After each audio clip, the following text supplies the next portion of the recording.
Buenas, mi pueblo. Estamos na primeira semana do ano, quando estamos completando 66 anos da Revolução Cubana, um dos marcos históricos que mais marcou a nossa região latino-americana, pois considero eu que é um daqueles momentos onde há uma mudança de rumo. Um daqueles momentos históricos, um daqueles raros momentos históricos, onde um conjunto grande de países aqui no nosso subcontinente acabou sendo impactado. Assim como foi na independência do Haiti, assim como foi na Revolução Mexicana, inclusive momentos históricos que eu pretendo tratar em próximos vídeos aqui, nos próximos dias aqui na Cinemateca Histórica. Vejam, a Revolução Cubana, goste-se dela ou não, ela é motivo de intenso debate durante esses 66 anos, desde que eclodiu lá em 1959 até hoje. Eu nem vou falar o dia exato, né, porque poderia se dizer 1º de janeiro de 59. Historicamente, vamos dizer assim, que se consolidou o 1º de janeiro como o dia do triunfo revolucionário. O próprio governo de Cuba até hoje comemora o 1º de janeiro, mas como eu sou, assim, para quem não sabe, né, eu sou historiador, sou doutor em história, e eu pesquiso o tema da Revolução Cubana há mais de 10 anos, eu conheço toda a bibliografia, da historiografia sobre a Revolução Cubana, eu posso dizer para vocês que essa data não é consensual, né? O 1º de janeiro, o dia que eles chegaram em Havana, mas a formação assumem o governo alguns dias depois. Mas isso é uma conversa que não importa aqui agora. De qualquer maneira, o 1º de janeiro tem uma simbologia, né, de ser a questão de uma nova era, né, então se escolheu, mas é uma escolha, é uma decisão política que faz com que 1º de janeiro seja o dia celebrado. Bueno, e nesses anos todos, Cuba acaba sendo aí motivo, alvo, talvez o país que tenha mais debate na nossa região, porque acaba sendo alvo tanto da direita, que usa muito Cuba como uma desculpa para instaurar regimes autoritários, né, para justificar os seus ajustes fiscais, as suas políticas liberais e neoliberais, né? E também dá para dizer que no campo da esquerda esse debate é forte também. Vejam, a gente tem que entender que quando eclode a Revolução Cubana, desde o começo da campanha armada em 55 até o seu triunfo em 59, claro, o começo da campanha armada, da organização em 53, mas 55 em diante é que o bicho pega. Mas vejam, desde lá se questionou muito o quanto aquele tipo de luta era importante, era necessária, o quanto, né, a campanha pelas armas era ou não o caminho. E a gente tem que entender também que a gente vivia um momento lá nos anos 50 e depois anos 60 também, onde havia uma grande, por um lado, uma grande hegemonia do bloco soviético sobre as esquerdas latino-americanas, né, que pregavam aliança com a burguesia nacional, burguesia nacional progressista, que diziam que os partidos de esquerda, os partidos comunistas tinham que buscar cada vez mais alianças, né? Uma prática burocratizada, né, que vinha muito da União Soviética, na União Soviética daquele período específico, né? E por outro lado, uma esquerda mais identificada com outras pautas, né? No Brasil aqui com o trabalhismo, ou digamos uma centro-esquerda, por vezes até mais radicalizada ou não. Então quando chega a Revolução Cubana, ela coloca tudo em xeque. A Revolução Cubana ela muda completamente a ordem dos fatores nas esquerdas latino-americanas de um grupo que mostra um caminho que é o seguinte: olha, gente, nós podemos ter alianças nacionais, nós podemos ter uma política própria, uma revolução própria, e essa revolução própria ela se dá a partir da história nacional e a luta pelas armas. Isso é uma coisa que eu quero também conversar com vocês. Eu quero estabelecer alguns pontos aqui. Alguns pontos pra gente ir debatendo. Primeiro, o caráter latino-americano dessa revolução. É uma revolução que teve esse caráter latino-americano desde o primeiro momento, de conclamar povos latinos, como já tinha sido a independência do país, inclusive, e que vai buscar, por exemplo, se basear nas ideias do teórico José Martí. Esse ponto é um pouco discutível, tá? Mas eu não vou também entrar com muita profundidade nele. Mas o José Martí, que tinha sido lá um dos heróis da independência e que tinha uma série de estudos teóricos e que sempre buscou na América Latina as explicações dos problemas locais. Então, os revolucionários cubanos, eles desde o primeiro momento, eles já conclamavam outros grupos latino-americanos, né? E também um grande apelo nacionalista de resgatar a pátria, de salvar a pátria, de limpar a pátria do jugo internacional, em especial dos Estados Unidos, que exercia um forte controle sobre a ilha.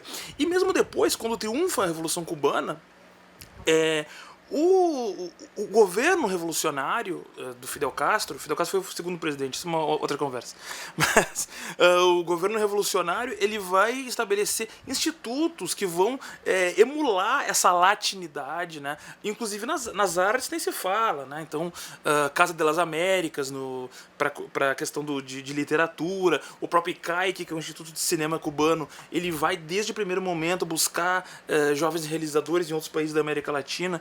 Então, essa questão latino-americana, ela se faz presente. Então, dos revolucionários cubanos sempre tentando apontar de que, olha, é possível um caminho da libertação na América Latina. E também, claro, que o fato do governo de Cuba ter acabado sendo isolado pelos Estados Unidos também fez com que ele ainda mais buscasse esse caráter latino-americano para tentar sair dessa situação de isolamento. Outro caráter muito importante é o fato de que a Revolução originalmente não era socialista, né? Vejam que o triunfo revolucionário em 59 e Fidel Castro só vai declarar o caráter socialista de Cuba só em 61. Vejam, quando a gente vai analisar o movimento revolucionário que chega ao poder, em especial o movimento revolucionário 26 de julho, liderado pelo Fidel Castro, que é quem faz a revolução e vence. Claro que unido a outras forças, né, no final da revolução eles vão chamar de exército rebelde, mas é possível a gente encontrar vários socialistas, muitos marxistas, realmente. O próprio Raul Castro, irmão do Fidel, já era marxista, mas o Che Guevara, bom, entre muitos outros, mas tinham outros grupos que não eram socialistas que estavam junto nas fileiras revolucionárias. Tu tinha muitos anarquistas, inclusive, tu tinha nacionalistas radicalizados naquele momento. Então tinha uma série de grupos que estavam ali junto nas fileiras do M26, que é o Movimento Revolucionário 26 de Julho. Então, gente, esse caráter socialista ele vai se definir após 61, muito em função...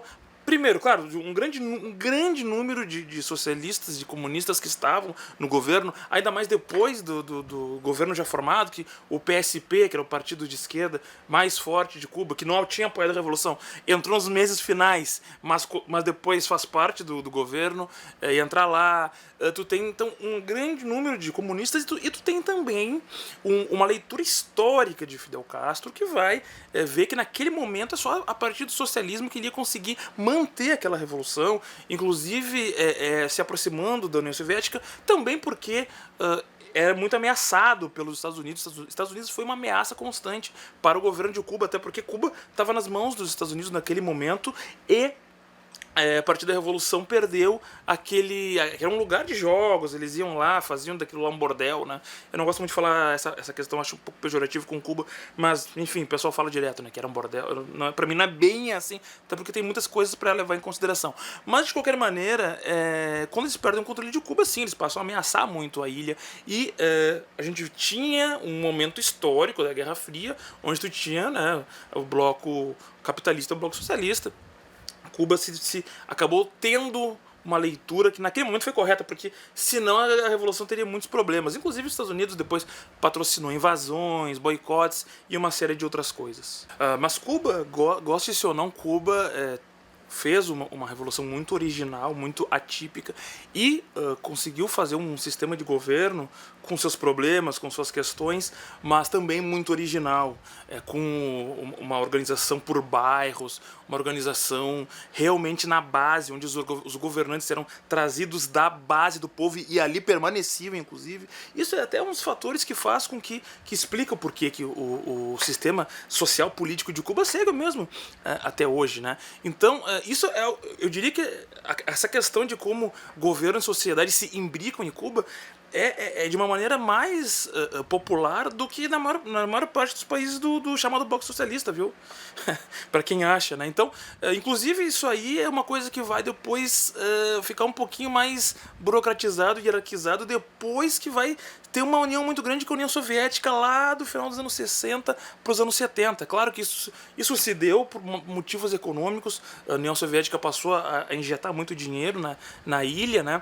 Mas isso não foi uma coisa que não tenha causado divergências. Eu vou até contar para vocês uma das mais importantes. Um ponto que foi muito importante nisso aí é que, por exemplo, o Che Guevara, Ernesto Che Guevara, quando foi ministro da Economia em Cuba, ministro da Indústria e Economia, ele era contra esse alinhamento automático à União Soviética. Inclusive, ele chegou a elaborar um plano de diversificação econômica, porque Cuba tinha, até hoje, assim, alguns produtos onde, assim, não dá para dizer monocultura porque é mais de um, mas é basicamente tabaco e fumos, açúcar, né, cana.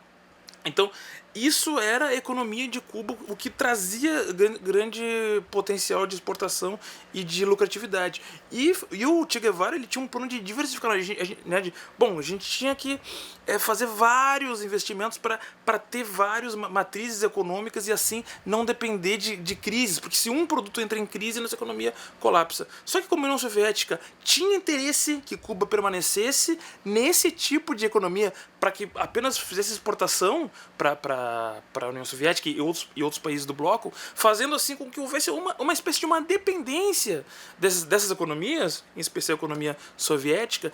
O Fidel acabou optando por essa opção, porque essa opção daria mais dinheiro em curto prazo. Mas isso, como eu trago essa divergência entre o Fidel e o Che Guevara, mostra como essa relação, primeiro a relação de Cuba com a União Soviética não era uma coisa tão pacífica, até porque tiveram várias divergências ao longo da história, mas isso também trouxe muitos conflitos, na verdade, internos. Isso se vê até no campo do cinema, onde próprios cineastas de Cuba tiveram problemas com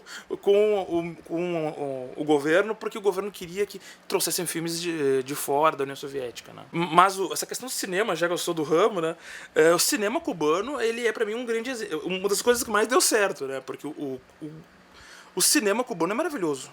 É maravilhoso. O cinema que foi feito a partir da Revolução, que a gente chama de Nuevo Cine Cubano, ou Cine Revolucionário Cubano, ele é um cinema riquíssimo, assim, de uma originalidade. Os filmes cubanos são maravilhosos, maravilhosos. Até hoje são muito bons. Agora, nos anos 60 e 70, quando entrava mais dinheiro para fazer filmes, eles faziam em larguíssima escala, filmes baratos e com muita qualidade. Inclusive, meu mestrado e meu doutorado são sobre cinema cubano. Quem quiser ler, procura no meu perfil, nas minhas redes sociais, aí que acham facilmente o link para baixar a minha tese, pelo menos, e procurar lá meu nome, Alexandre Guilhão, vocês acham também meu mestrado também. Bueno, mas essa questão toda de uma grande originalidade, e Cuba é, gente, uma ilha desse tamanhinho. É impressionante o impacto mundial que causa pela sua revolução. E também vejam, Cuba foi vanguarda de movimentos revolucionários armados em todo o continente. Um paísinho desse tamanho. Isso é impressionante. Outra coisa, Cuba participou da independência de vários países na África, mandando soldados. O caso de Angola é o mais excepcional. 100 mil homens lutaram em Angola, quase todos soldados, mas tem no meio disso médicos, tem cineastas que estavam lá filmando, uma série de coisas, mas não só de Angola, participou do Congo, ajudou a acabar com o apartheid na África do Sul, soldados cubanos. Soldados cubanos também influenciaram militares portugueses para que lutassem contra o Salazar em Portugal. Tudo isso na África. Então vejam como é possível, né, a partir de uma nova história criada, vamos dizer assim, né, uma nova história criada, tu tem um impacto tão grande. E esse ponto é um ponto que, para mim, é absolutamente inspirador. Uma coisa que eu queria falar aqui rapidinho é o seguinte, né? Quando a gente fala da história de Cuba, veja só, eu sou um dos únicos historiadores brasileiros que aponta para isso na historiografia sobre a Revolução Cubana. A questão da tradição beligerante que tu tem em Cuba e que explica o porquê também de uma série de movimentos armados. Porque vejam, gente, primeiro que Cuba está no Caribe. Para quem não sabe, gente, olha, eu pesquiso o assunto. É o seguinte, para quem não sabe, a violência colonial no Caribe foi uma coisa avassaladora. Uma das regiões do mundo onde tu vai ter assim, um maior banho de sangue colonial, muito mais do que na América do Sul. Ainda que nos Andes, falando de América do Sul, os países dos Andes tiveram um grau de violência colonial mais ou menos como o do Caribe. Eu também pesquiso esse tema, tá? Porque eu pesquiso, meu doutorado é sobre Chile e Cuba. Então, assim, essa tradição... E aí uma coisa que eu defendo já há algum tempo é que os países que tiveram maior grau de violência colonial são os países que vão depois gerar tipos de governo que têm um maior grau de violência, tá? E isso é uma coisa, por exemplo... Até vou trazer aqui um teórico que eu falei antes, o José Martí, que ele vai falar, por exemplo, que... eu conheço bem a obra do José Martí, tá, gente? Ele vai dizer que as repúblicas liberais que seguem depois das independências dos países latino-americanos reproduzem a mesma lógica colonial, que é justamente uma pequena elite que gere a produção e o lucro do país, ficam com uma pequena parte e a maior parte vai para economias centrais. Então ele vai mostrar que a economia política, social e econômica dos países latino-americanos na colônia e nas repúblicas que se seguem depois da independência é muito parecida. Olha que coisa maravilhosa. Coisa maravilhosa, eu digo essa análise, né? José Martí era brilhante. E quando, inclusive, vem a Revolução Cubana, ela vem para apontar que tinha que se romper esse caminho, o caminho da dependência. O caminho do espólio das economias latino-americanas por economias estrangeiras, economias do dito primeiro mundo. E isso é um fator muito importante. Agora, vejam só. Cuba teve 3 guerras de independência, gente. 3. As duas primeiras fracassaram, a terceira triunfou. Que até o José Martí morreu nessa terceira. Depois disso vai ter ditaduras militares, tu vai ter governos muito violentos, tu vai ter uma série... Eu não vou aqui fazer um resumo da história de Cuba, tá? Mas uma série de movimentos armados ao longo da história, de revoltas armadas que vão forjando uma política da violência em Cuba. E que, quando a gente vai chegar lá na Revolução Cubana... Era uma sociedade extremamente armada, a sociedade cubana. A gente vai ter disputas à bala em sindicatos e movimento estudantil. As brigas terminavam com tiro, entendeu? As greves gerais em Cuba, sempre morria gente. Então a gente está falando de uma sociedade que ela foi forjada a ferro e fogo, forjada com muita violência, e explica por que uma revolução armada foi tão grande, com uma adesão popular tão importante. Agora, essa Revolução Cubana, que nos anos 60 é extremamente original, depois dos anos 70 vai ter um grau ali de burocratização muito grande, lá no final dos anos 80 já muda um pouquinho de novo, abre de novo um pouco o sistema político, né? Mas a gente tem que também destacar que hoje Cuba vive uma crise muito grande. Eu diria que é uma das crises mais significativas desde o começo da Revolução, né? A gente vê aí, eu acompanho muito o noticiário sobre Cuba, né? Hoje, uma crise econômica muito forte, uma crise energética muito forte. Cuba teve momentos muito bons, anos 60, 70, até 80, né? Depois de 90 teve uma quebra muito grande pelo fim da União Soviética, mas ainda se recupera, começou nos 2000, assim, dentro do que é possível, até com parceria com outros países, Holanda, Japão, Espanha, né? Mas hoje está uma situação muito difícil, assim. Desde o Covid, a situação ficou muito difícil, porque, vejam, Cuba tem no turismo um dos principais potenciais econômicos, faz muito dinheiro com turismo, faz mais dinheiro que o Brasil, por incrível que pareça.